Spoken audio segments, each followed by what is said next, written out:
warahmatullahi wabarakatuh. Sampurasun pamirsa, sawatara informasi anu parantos ditataharkeun ku reng-rengan ais pangampi warta Darukalah TV. Sejak didadarkeun dina dinten ieu edisi Sabtu kaping 22 Januari 2022. Pamirsa, sim kuring pun Rizky Akbar Fauji sejak ngadadarkeun ibar salengkepna. 3 urang maut dina kecelakaan lalu lintas di daerah Ciamplas, Kabupaten Bandung Barat, Provinsi Jawa Barat. 2 tina 3 eta korban teh anu kelempang dina trotoar jalan, sedengkeun anu lainna tukang ojek. Polisi ngaevakuasi mayat 2 korban anu tabrakan di Jalan Ciamplas, alatan jalan nu aya di daerah Kecamatan Ciamplas keur dibenerkeun.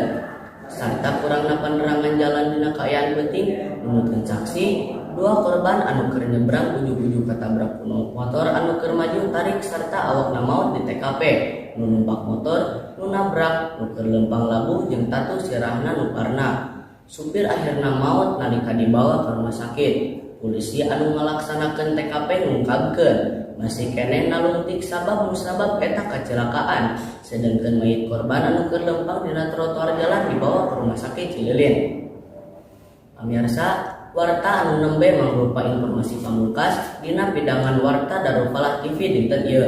Aya saur ti sepuh urang, kacai jadi saleuwih, kadarat jadi salebak. Mugi janten lenyepaneun kanggo urang sadaya ngawakilan ais pangampi Darukalah TV. Sim kuring pun Rizky Akbar Fauji. Sejak amit mungkur amit mundur. Wassalamualaikum warahmatullahi wabarakatuh. Urip Sunda.